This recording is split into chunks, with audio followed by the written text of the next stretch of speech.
আমাদের ভালো লাগাতে সকলকে অনেক অনেক অনেক স্বাগত জানিয়ে আমার আজকের গল্প আরম্ভ করছি। আজকের গল্প পরিণতি। গল্পটি তাহলে শুরু করি। সেদিন আমি আর জলিদি স্কুল থেকে বাড়ি ফিরছিলাম। মিনিট 10-এর রাস্তা, দুজনে হেলতে দুলতে গল্প করতে করতে ফিরি প্রত্যেক দিন।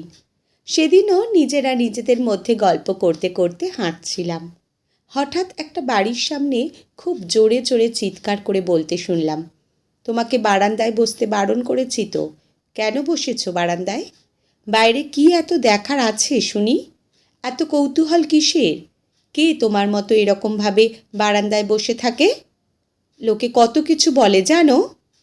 বয়স্ক মানুষটি মনে হয় আস্তে করে বলেছে, কেউ কিছু বলে না। আবারও চিৎকার, না বলে না আবার, তোমাকে তো বলেছি ঘরে থাকবে। ওই বয়স্ক ভদ্রমহিলার বৌমাই হবে হয়তো। আমরা যে গলি দিয়ে যাই, ওই বাড়িটির সম্ভবত রান্নাঘরটির জানালা একদম রাস্তার ধারেই, 1 হাত হবে। হঠাৎ চিৎকার শুনলে আমরা সকলেই সেই দিকে তাকাবো, সেটাই তো স্বাভাবিক। স্বাভাবিক নিয়মেই আমাদেরও চোখ গিয়েছিল চিৎকারের দিকে। যিনি চিৎকার করে বয়স্ক মানুষটিকে বলছিলেন, আমাদের দেখে বলে উঠলেন, কি কৌতূহল, রাস্তা দিয়ে যেতে যেতেও দেখতে হচ্ছে। আমরা দুজনে পুরো স্তম্ভিত। হেসে ফেললাম দুজনেই। আমি বললাম জলিদিকে, যা বাবা, পুরো কেস খেয়ে গেলাম তো। আমার এই ঘটনাটা বলার কারণ দুটো। রাস্তার ধারে বাড়ি, চিৎকার করলে লোকে শুনবেই এবং তাকাবেও, এটাই স্বাভাবিক। তাহলে একজন শিক্ষিত মানুষ হয়ে ওরকম চিৎকার করে ওই কথাগুলো কি বলা উচিত?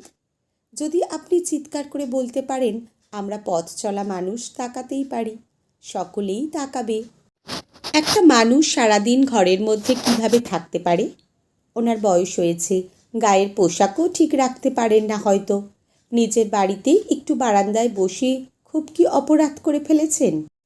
কাজ নেই, কথা বলার লোক নেই, এইসব মানুষগুলো সত্যি খুব অসহায়। যিনি চিৎকার করে বলছিলেন, হয়তো তার জায়গা থাকলে পরিস্থিতি বুঝতে পারতাম। তিনিও হয়তো খুবই বিরক্ত হয়েই বলছেন। তবুও বলি, একটু বৃদ্ধ মানুষটির কথা ভাবুন, ওনাকে আস্তে আস্তে বুঝিয়ে বলুন। জানি এই বয়সে মানুষ বাচ্চাদের মতো হয়ে যায়, কোনটা করা উচিত কোনটা নয় সেটা বোঝার চেষ্টা করেন না। আসলে আমাদের ব্যস্ত জীবনে এই বৃদ্ধ মানুষগুলি একটা সময় বোঝা হয়ে যায়। তাদের কোনো কিছুই আমাদের ভালো লাগে না। আমরা যা বলবো, যতটুকু পা এগোতে বলবো, সেটুকুই সে করবে, এটাই আমরা চাই। কিন্তু ওনাদের একটা মন আছে, মনের মধ্যে কত ইচ্ছে থাকে, সেগুলো কাউকে বলার নেই। শোনার সময়ও আমাদের হয় না।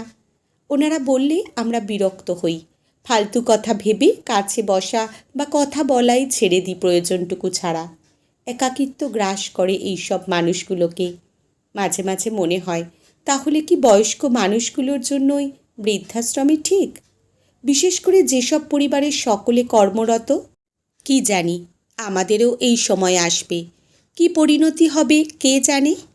বিষয়টি ভেবেছিলাম রম্য করে লিখব, কিন্তু লিখতে গিয়ে এত ভাবনা জড়ো হয়ে গেল মনে, নিজেদের পরিণতির কথা মাথায় এসে মনটা ভার হয়ে গেল। আজকের গল্প এখানেই সমাপ্ত। কলমে শর্মিষ্ঠা রায় বাজপেয়ী, পাঠে জয়তী। ধন্যবাদ।